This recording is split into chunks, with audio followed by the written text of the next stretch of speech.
So I'm going to go to a few of the speakers again. I want everybody to kind of introduce themselves in a short notion and the relevance to what we're doing in this first pre-meet meetup.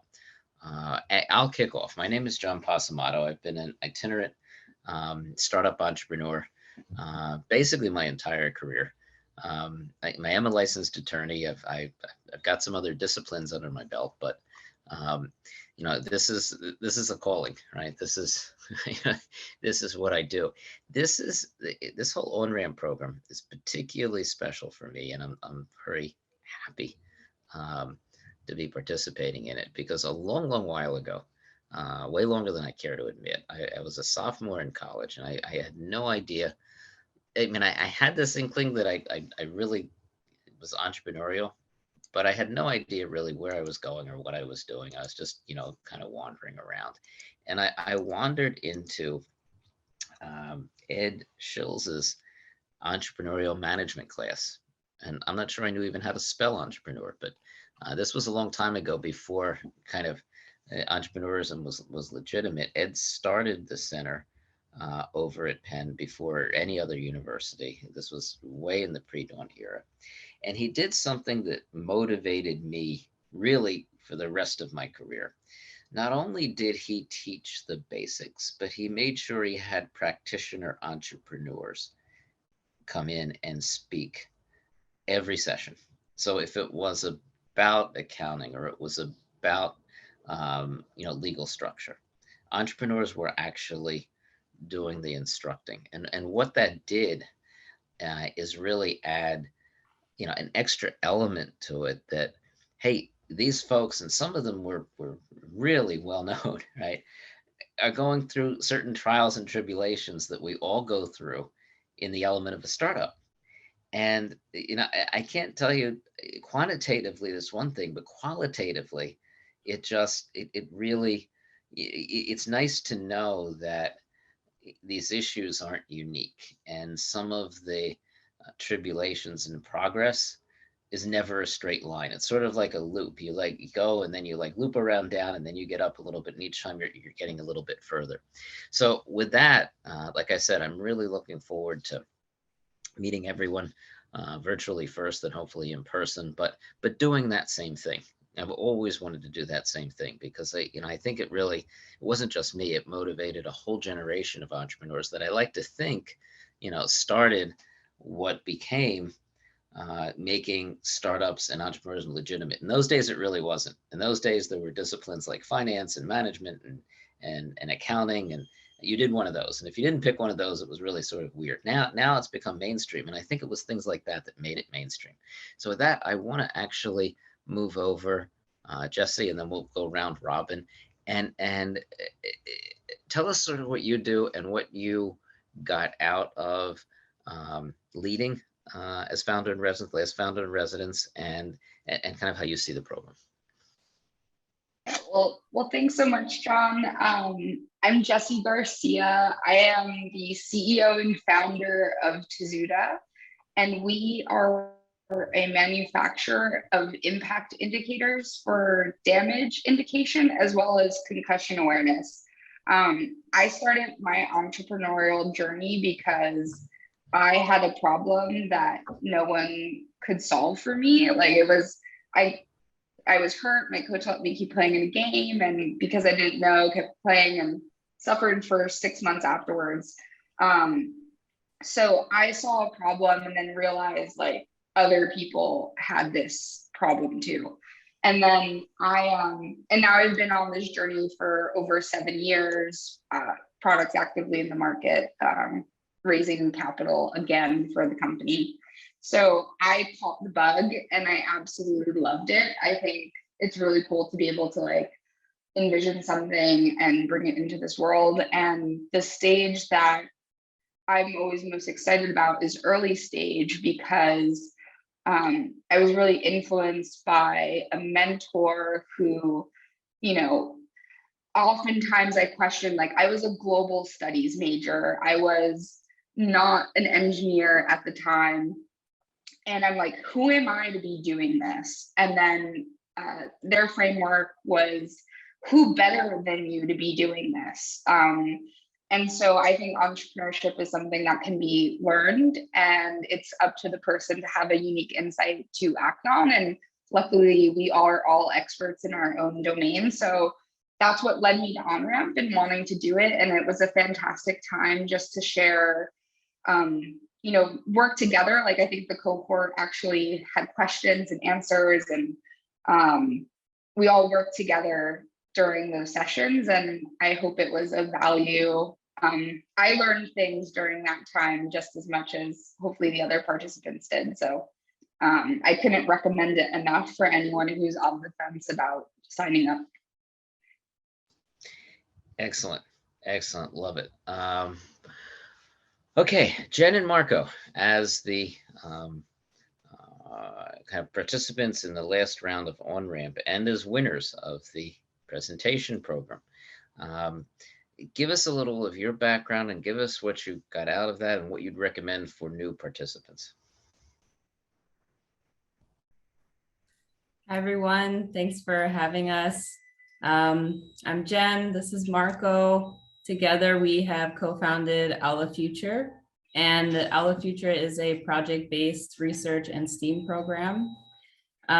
So we've been working with the Science Center for a while now, and since COVID happened, we have begun this program, working with Firsthand, who is also affiliated with the Science Center, working with high school students to develop innovative research projects.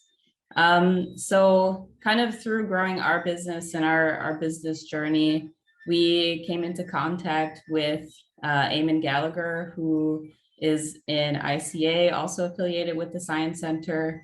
And he was kind of our mentor, and we were trying to work out the kinks in the business, figuring out how to grow it. And he recommended that we start off with OnRamp.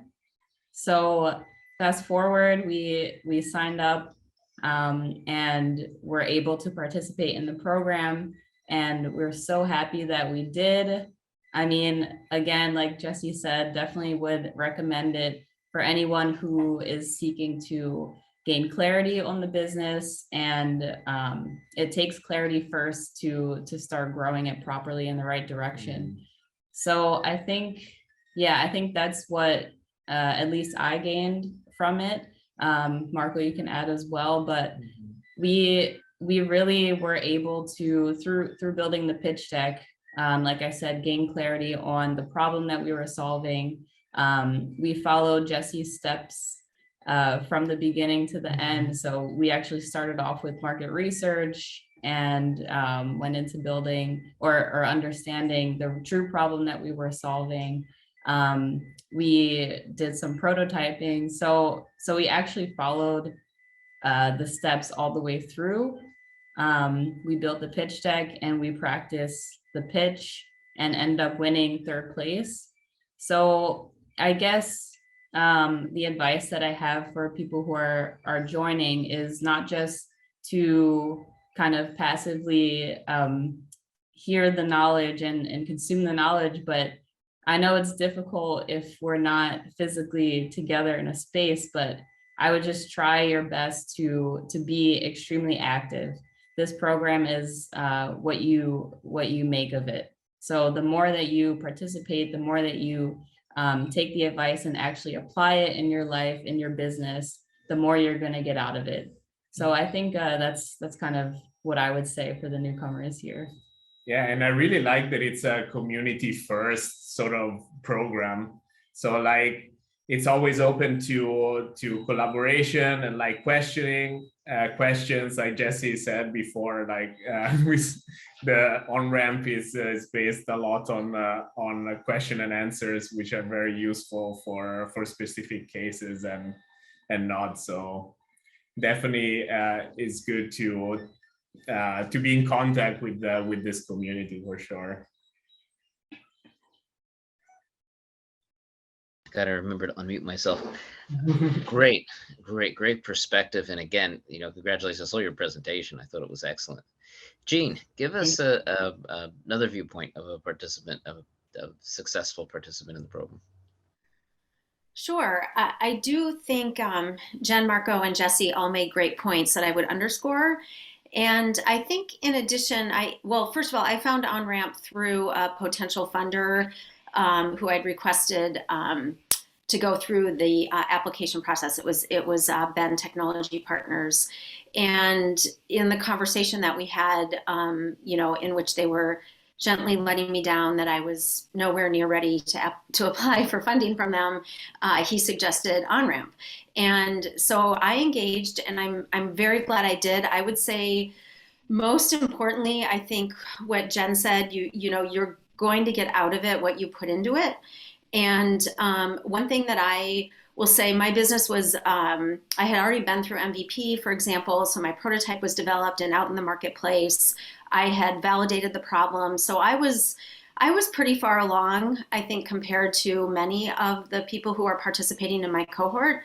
However, I was able to take something out of each and every session. And so I think one major lesson for any entrepreneur is that there's always something to learn, and keeping your mind open to learning is key. And I just found the entire environment, Jessie's leadership and the content to be stimulating, even though I will be honest, I went into it thinking, okay, well, how much am I really going to get out of this? Because like I said, I'm pretty far along. And as it turns out, I'm back to square one with one piece of my business model.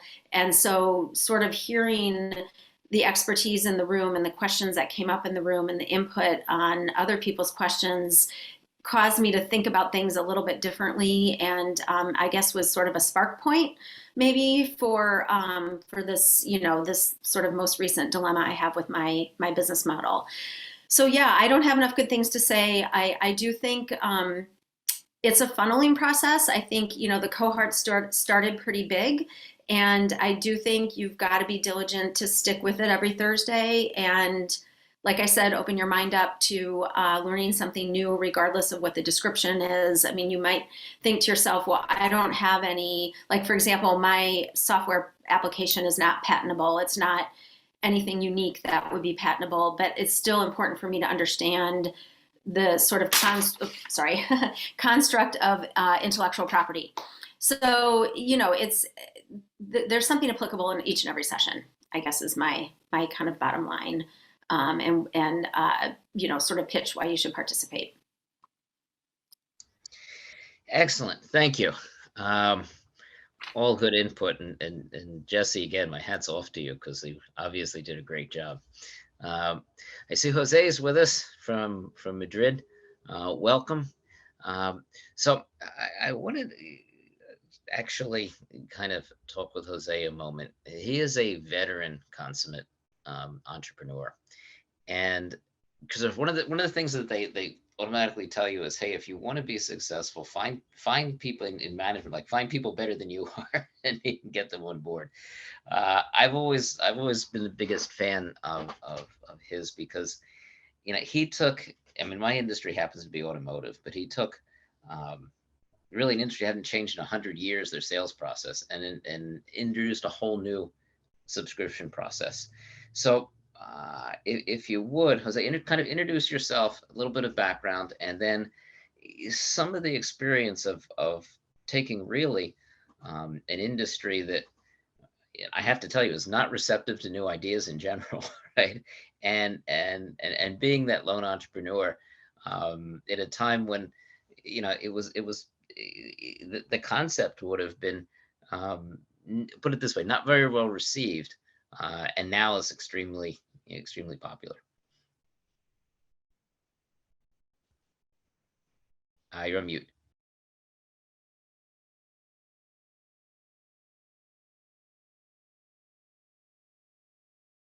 All right, there I am. Can you hear me? Great. All right. Yeah. Thanks for asking me to participate. I always enjoy kind of giving it an opportunity to share my experience. I decided to be an entrepreneur when I was 23 years old, and I was working for a pretty good sized company. I was up in New York City one day, and I was just kind of observing. The guy was like the president of the company, and I just realized, like, I can't put my life in this guy's hands. Like, this is just not going to work. You know, this guy has a lot of limitations in terms of what he understands in terms about the business. And I just can't put my whole life in somebody else's hands. So I decided at that point that I needed to be an entrepreneur. Since then, I've had 7 companies. I've had 2 that didn't work. One that, you know, was not great. I've had 2 that I would say that were break-even companies. And I've had probably, you know, maybe a couple of others in between that were kind of experiments. But I've had 2 successful ones. Most recently, I had a company that I sold to Lyft last year, which was basically a car subscription company, which John was alluding to in the automotive industry. We introduced a business model, which was basically where you could sign up and get a car through an iPhone app or an Android app within 2 minutes. And you didn't have to get a car loan or anything like that. And you can just basically get a fully loaded car with insurance and maintenance and everything. And I guess for the industry, it's kind of revolutionary to me. It seemed kind of like common sense. But I find myself in Madrid now working with a major bank that basically bought my software. And I'm basically leading that business for them globally now. So it's been an interesting journey for sure. I am now an investor in about 3 startups. I advise five different startups separately. I'm involved in Techstars, and I really love spending time with early stage entrepreneurs for 2 reasons. One, because it reminds me of the road I've traveled, and it also keeps me kind of humble because it doesn't matter how much experience you have, there's always a lot to learn. You know, I have I have weekly calls with them, and a lot of times I'll ask them, you know, they'll ask me for advice and things like that. But once a month, I tell them, you know, as part of my payment for my time, I'm gonna tell you a bunch of issues that I'm dealing with, and you guys tell me what you think. Because I think that there's a lot of great ideas that come from early stage entrepreneurs that are dealing with new concepts and challenges that are difficult to deal with. My advice always to early stage entrepreneurs is that you really should focus on your customers and really focus on your unit economics. A lot of entrepreneurs that I know that focusing on going out and fundraising and all that kind of stuff, it's important and all that, but if you spend all your time on that, you're diverting a lot of your time from what the business really needs to be. So you really should be spending a lot of your time focusing on your customers, understanding and hearing what they're saying, and then really focusing on your unit economics. And if you can really articulate a very good unit economics model, fundraising is not going to be a problem. So that's a little bit about my background, kind of where I'm at right now. Like I said, I'm happy to be here, happy to share my experience and happy to be a part of this call. You're on be a part of this call. You're on mute, John. Perfect. I'm back. So, a question particularly for you, Jose. You've been through successful startups, unsuccessful startups, and kind of in the middle. For a new group of entrepreneurs, is there a lesson to be pulled out? Is there something that maybe in retrospect would have been done better, would have muted? I mean, how kind of can you differentiate the really good one from the mediocre one, or the one that doesn't work? Well, I found, at least for myself, that I learned early on that was my own worst enemy, because, you know, I in my earlier days, I got really married to a lot of ideas and opinions about things. And, you know, I was an expert in everything. I was an expert in marketing and, you know, product and sales and what have you. And, you know, you really have to learn what you're really good at, understand what your shortcomings are, and try to find people that can support you. That was really my biggest lesson, is really being realistic with myself about what I'm really good at and what I'm not good at. and being honest about that. Got it. Now, I want to bounce that over to Jessie for a second, because she said something that I thought was very, at least I've struggled with, and you're alluding to, which is, to some degree, you say to yourself, like, who am I to be able to be doing this, right? I mean, they're experts in X or Y. I got a good idea, but you really have to master a lot of everything, at least at the beginning in a startup. So just tell me how you got around that, and your best advice in actually being the owner, founder in residence, how you counseled folks to, like, you know, I guess they call it the imposter syndrome, right? I mean, how do you get around that imposter syndrome? I mean, I still have it today, so it's nothing that it goes away entirely. But how did you counsel folks, and how does the OnRamp experience help to, you know, kind of ameliorate that? Yeah, no, I think it's imposter syndrome creep is definitely real, no matter what stage you're in. But how I personally combat that, and I think the first thing is, when I started my company in particular, I took inventory of what I was really good at and what I had, you know, what I shouldn't be doing. And early on, I didn't have a lot of money, but I had time. So I invested in myself and, like, educating as much as possible to at least get my hands dirty, to get things off the ground. Like, okay, I couldn't, I make physical products, so I couldn't necessarily make 3D renderings, but I could make things out of clay and model magic, and at least get my idea across to get things, you know, working. And I filled the gaps really early on. I think the biggest step I had to make was just being honest with myself and being like, hey, like, I need help. And I was able to find either subcontractors or, you know, interns to kind of help me start building the way that I wanted to and moving faster, because I think speed is definitely key to growing. But yeah, it was just taking inventory and then asking for help. Like, I know very early on I was concerned about people stealing my idea, and the reality is, like, there are hundreds of people probably out there with your idea, but execution is everything. So if you're able to actually turn to your community, join a program like OnRamp, and ask for help, and also give first in terms of, like, helping other people move forward, I think that's what made, like, at least, like, help me get off the ground early on with Suzuka. Excellent. So, Jen, Marco, or Jean, as former participants in the program, I did hear twice spontaneously of, okay, I got to be honest with myself and identify what I'm not good at. How did the OnRamp program sort of fill in those gaps, or at least make it easier to identify where those gaps were, and how to make it work as an early stage startup?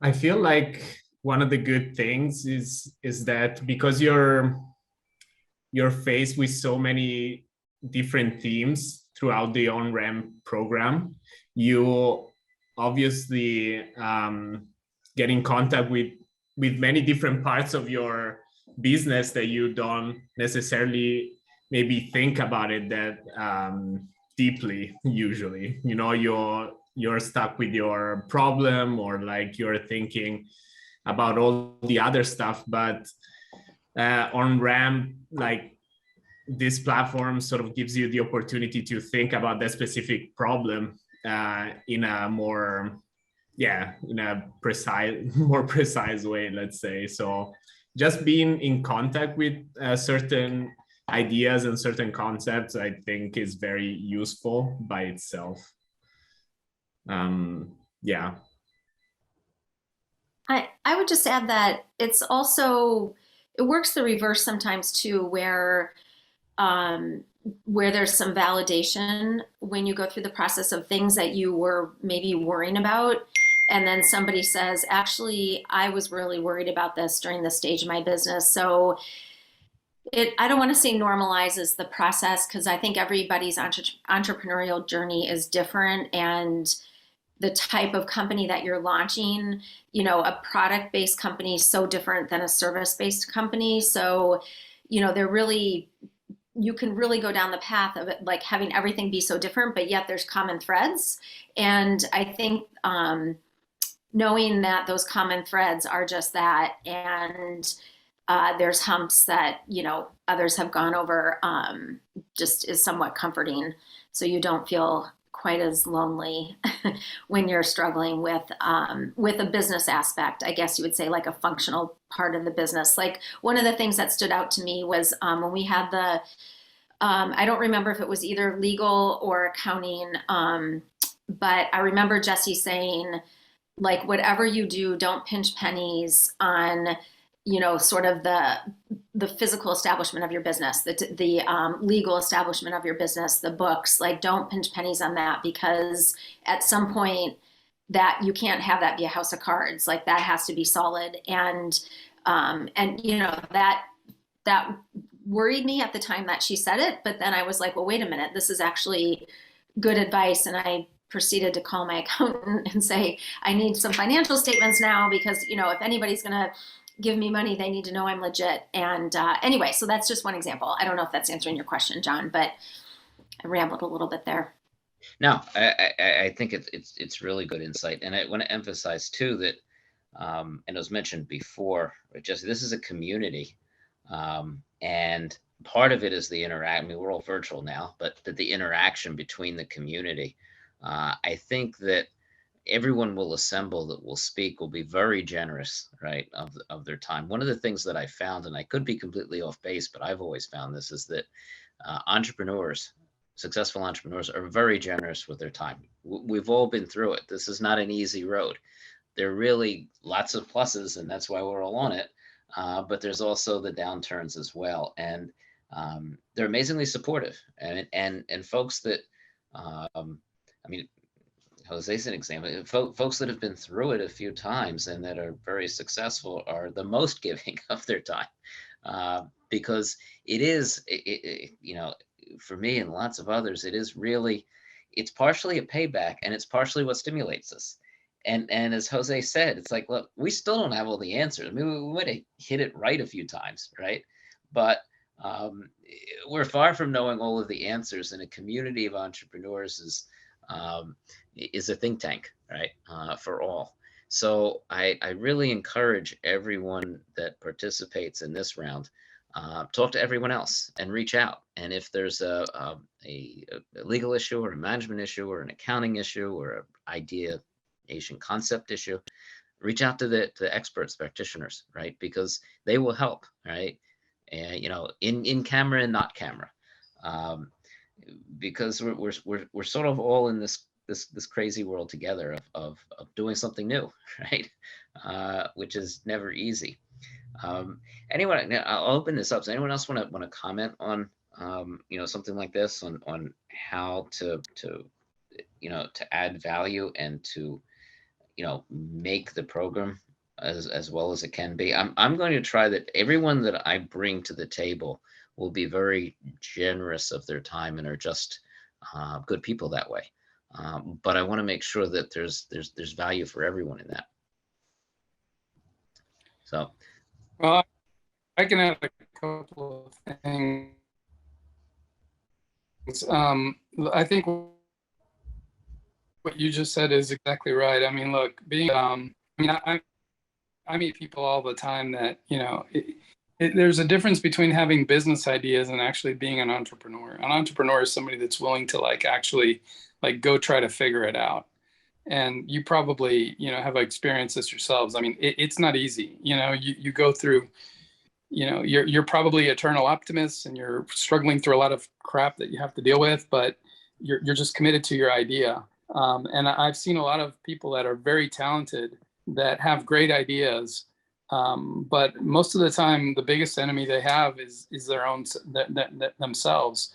They don't really look for advice, or they don't take advice, or they don't really prioritize things that are important, like what you just mentioned, which was legal help. You know, one thing I learned early on with one of my companies that I actually did really well with, and I did listen to to a mentor that I had, which I'm very stubborn and I don't typically like to listen to people, but I learned how to.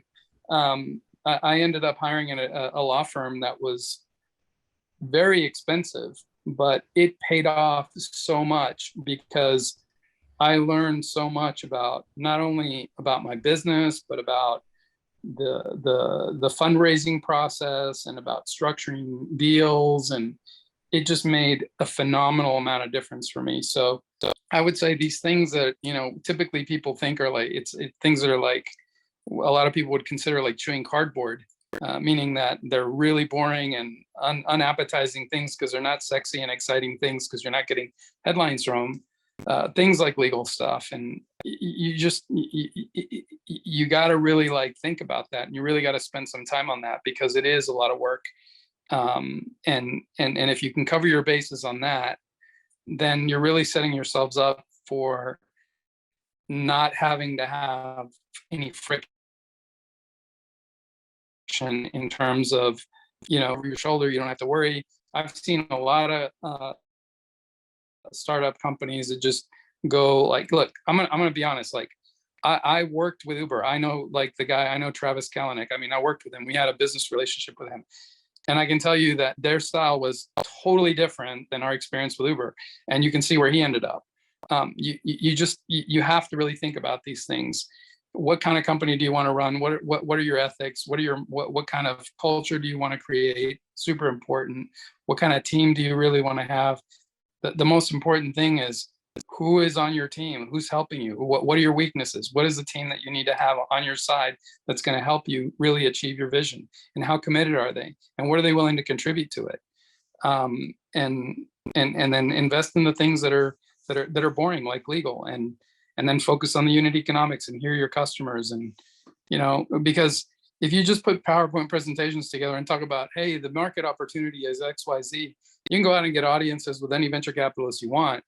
But sooner or later, like the companies are going to get the best valuations, and the ones that are going to get the best investment partners are going to be the ones that really understand, you know, the fact that you're not just putting PowerPoints together. You actually, like, you are passionate about your business. You fundamentally understand the problem you're trying to solve, and you are 100% committed to what your mission is. So that would be my my feedback at this point.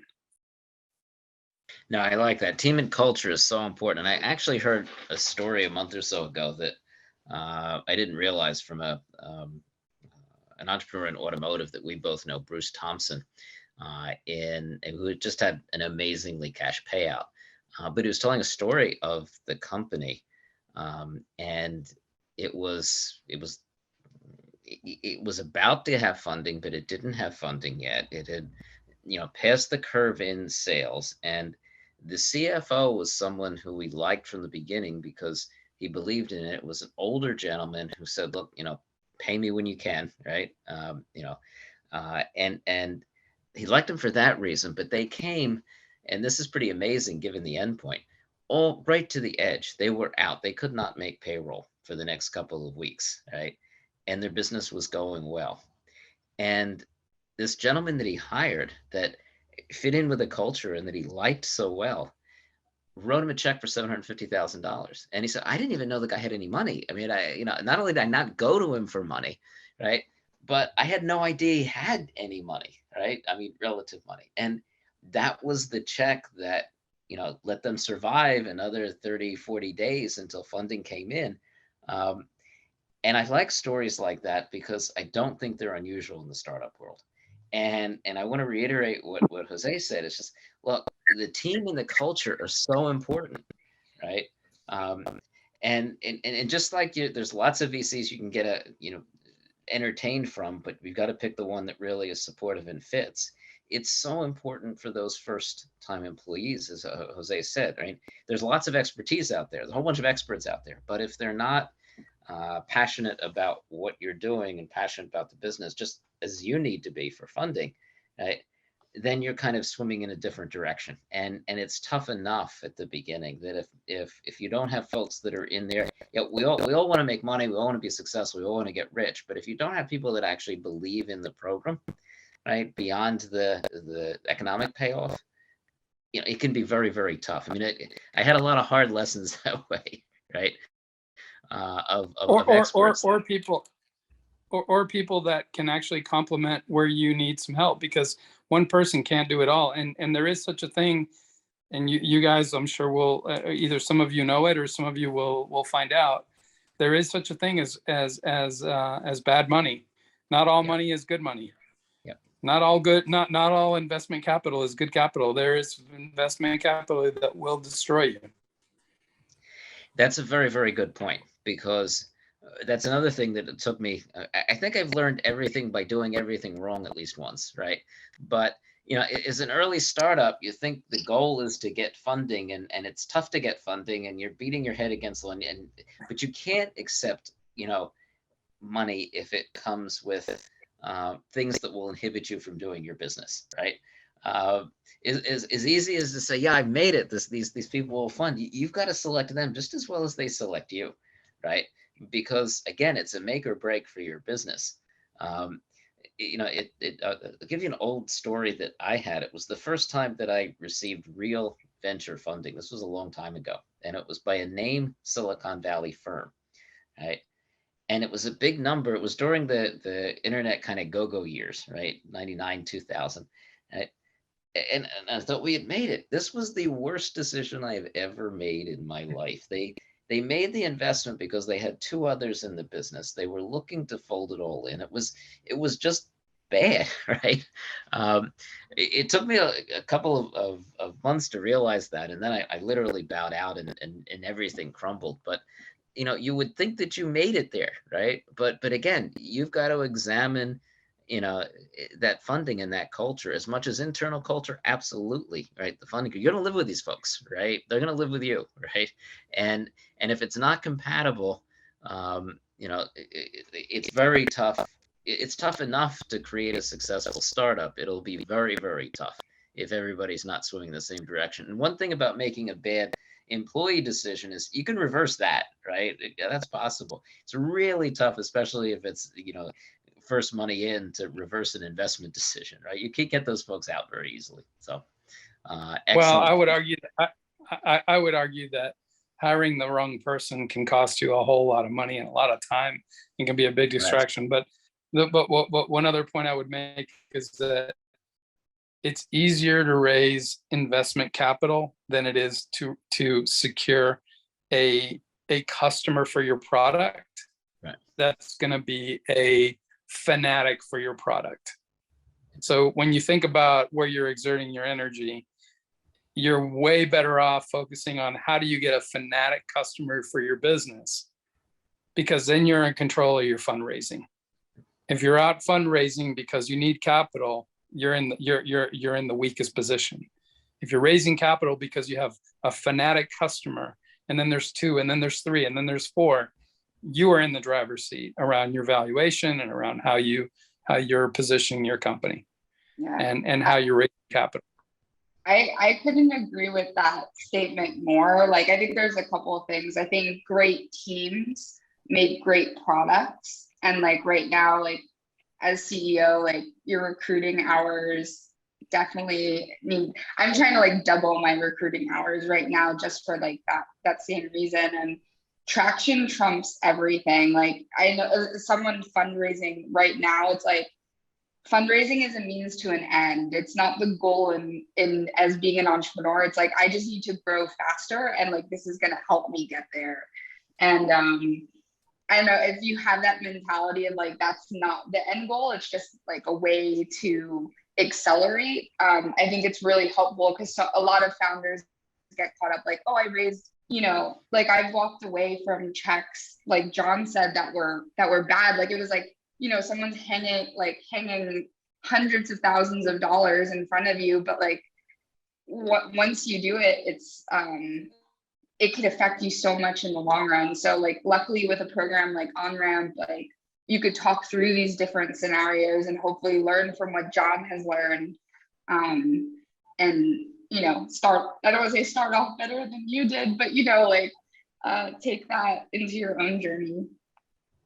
And that's where I think it comes really in, and I want the folks that have been through OnRamp to comment on this, where practitioner kind of instructors are so important, right? I mean, you can figure out accounting, you can figure out legal, you can figure out all of that in a book, right? But what you can't get is some of the insight that we're talking about right now, right? And again, hearing that from practitioners and founders and folks that have been around startups is just so invaluable, right? That you get this insight. So Jen, Marco, Jean, you know, comment on kind of how that aspect of the OnRamp program kind of affected you, if you would. Yeah, I would say, I mean, Marco and I are coming from the artist perspective. That's kind of where we started our journey. So whenever you're creating something, you know, you don't want to create in a bubble. You don't want to design in a bubble. And OnRamp kind of offered that to us. And I think it can do the same for anyone who participates. It's like, if you're in your office, you know, writing down your ideas, that's extremely important to an extent. But eventually you're going to have to communicate your business idea and bounce ideas off of someone else so that people can poke holes in it and give you feedback. And that feedback is the most crucial thing, at least for us, in terms of growth, because others help you to see problems that you might have never seen. And I would just add to that, what I was saying before about this program is what you make of it. I mean, if you don't put in the work, you also won't know the right questions to ask. So you kind of have to do some work on your own, do some journaling to figure out the right questions, and that will help you to get even better answers. So you'll come across answers naturally, but to get those juicy answers, you have to ask the right questions. It's also great to come out of OnRamp with a good identity crisis in a way, because it's, you know, that's when you start asking questions, and those questions require answers which are eventually going to help you out. Identity crisis, yes. Always. Always. Yeah, I think the other thing too is that entrepreneurs are creative, and it's really easy to go off in lots of different tangents when you're starting your business. And I think the discipline of the OnRamp program, meaning that these are the components, you know, to starting a business, and starting with I remember our very first session was creating, we had to create a wallet. And, you know, for the artistically challenged, that I can draw a box, like that's the extent of it. So, but it wasn't really about that. It was really about the discipline of getting down to, you know, what would it be about this wallet that would solve your problem? Is your problem change? Is your problem that you carry too many dollar bills? Do you have too many receipts? Like what? And so I think the discipline of, you know, really driving down to the most basic problem that you're trying to solve as an entrepreneur, and then what you need to do once you solve that problem to create a company, versus the big vision of your company and then going down all these different tangents of more or less trying to be everything to everyone. And so I think again, going through a curriculum helps with that discipline. Excellent. Yeah. And, you know, one of the things that, again, it took me a while to realize is that, and I think Jose said it best too, is that if you can bounce these ideas off, you know, a larger audience of people, you know, the better that business proposition becomes, right? I mean, one thing I fight every day is like living in my head. Gee, I'm a headstrong entrepreneur and I got all these answers. Well, no, I really don't, unless I roll a lot of different opinions into how to create that customer, evangelist that we talked about. In my business right now, I've got a partner that couldn't be more opposite than I am, right? In almost everything, right?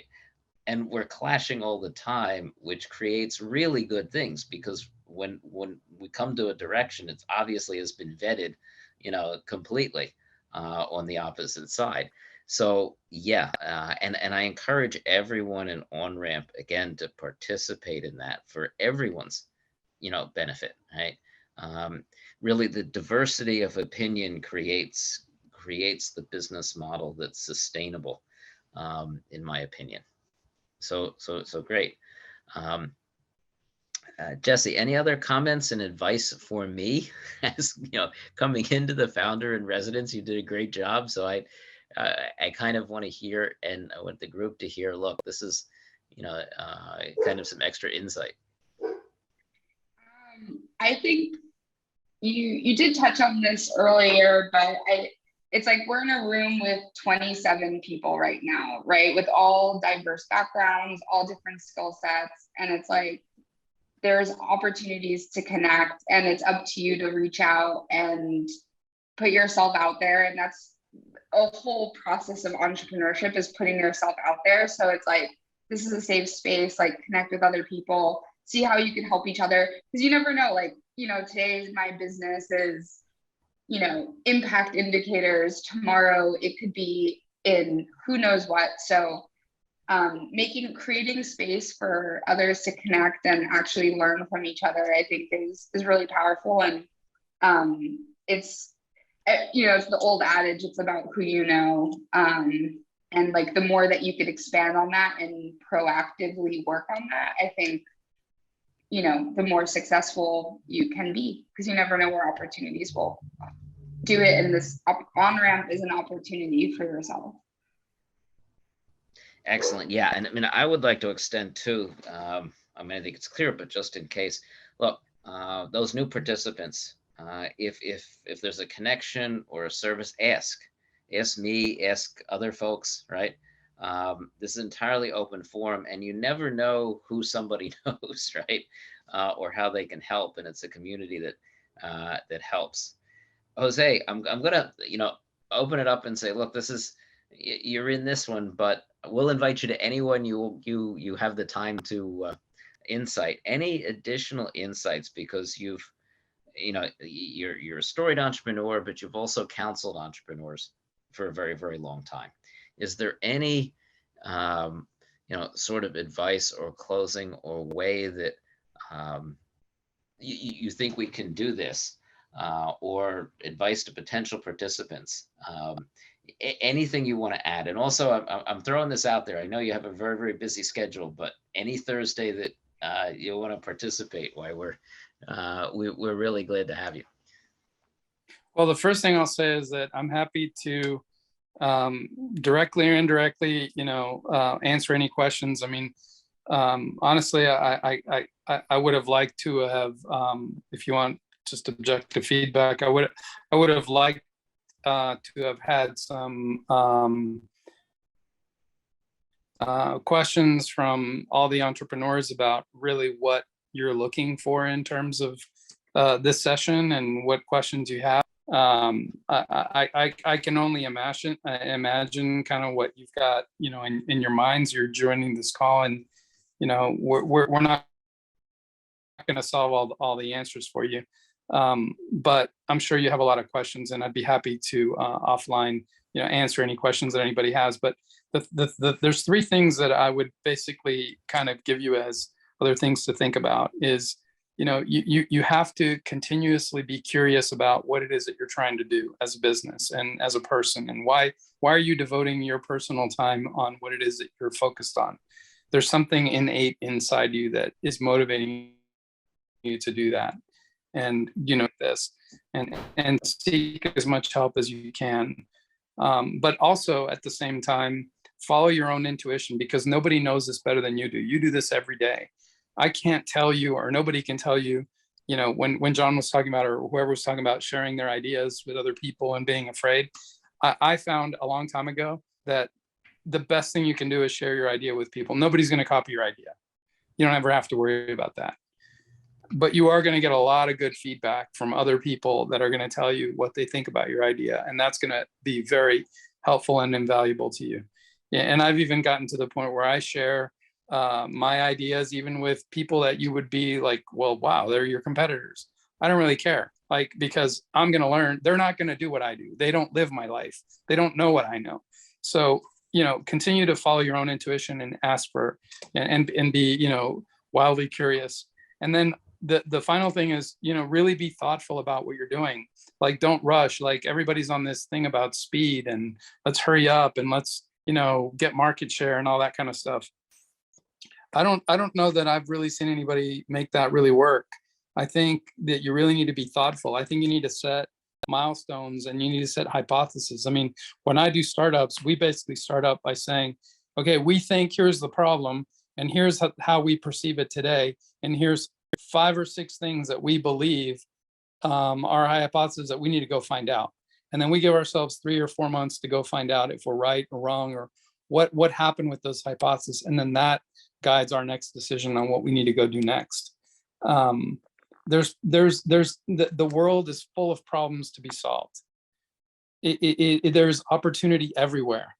There is an insatiable amount of opportunity out there from the public and from everybody about new things. Technology is enabling entirely new ways of doing things.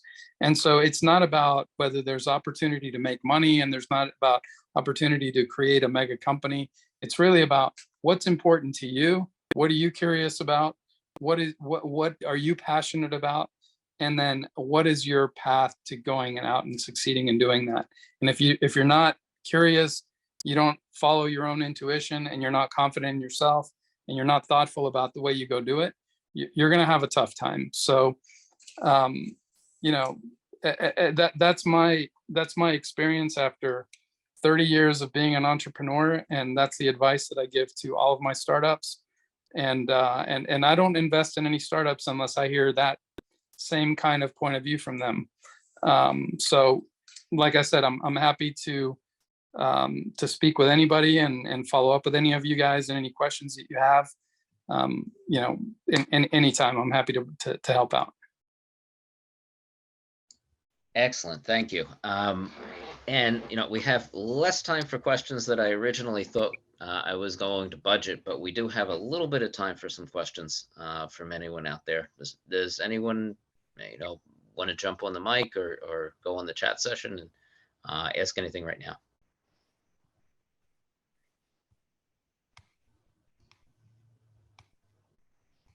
I've had one question for your contact info, so we'll distribute that, I guess, after this, or actually, you can type it into the chat session if that's okay. Yeah, I'll ask a question. Someone else has jumped in, and sorry I was late to the session because of life got in the way, I'm afraid. My name is Bruce Willner. I am developing a hardware startup. So it's a physical product that I'm developing, which tends to be different than most things. So in fact, it's what Jessie did. So that has been very helpful. Hearing what Jessie has did, and I'm sure I will bother her some more in the future. But there tends to be a lot of people say that you really have to attack hardware differently than you do, say, software, things like that. Always more thoughtfully, I guess, is one of the keys, which I guess you would say anyway. But I don't know if there's anything you could speak to that. Hardware. Look, like I said earlier, I think there's opportunity for anything. In fact, one of the most curious companies that I ever came across was actually on a flight, and there was a guy that actually created something the most mundane thing you've ever seen, and it was actually hardware. It wasn't computer or anything like that, but it really opened my eyes to say, wow, like I tend to live in this world of thinking that everything is software, and I realized like, wow, like yeah, I would use that product, like that's pretty cool. So I don't know. I think that the issue with hardware is really more around production costs and creating more efficiency around production costs, and it's really around production and distribution that are really the two, predominant factors. But there's a lot of opportunity for hardware.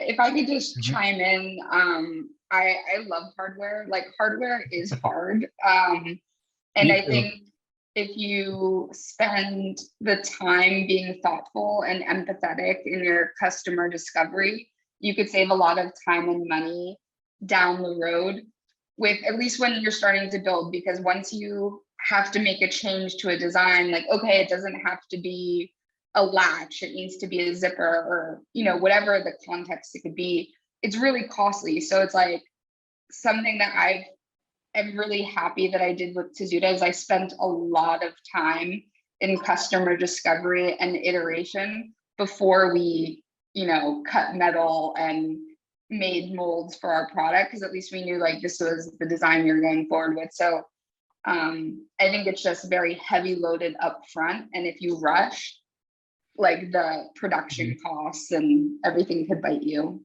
later. But you could do it. It's definitely doable. Everything around you was made by someone no better than you or me. Great, thanks.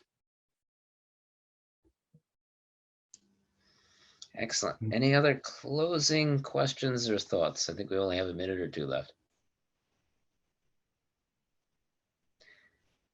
All right. Well, thank you all. I'm looking forward to meeting you in great detail over the next few weeks. Again, I invite all of you, not only Jose, but Jessie, hopefully you'll stop in some Thursdays, and Jen, Marco, and Jean. Again, this is one large community. And if I want to close on one thing, it's, look, the thing I like most about startup entrepreneurism is that they do all tend to help each other, right? The really big guys, the guys just starting out, and everyone in between. It's one community in a sense. And my goal, as has been done in the past with OnRamp, is to make it a helping community, and everybody knows everything, and you've got one really strong think tank of support through this whole process. So with that, I guess we'll, we're out of time now, right? This is only going to in the hour.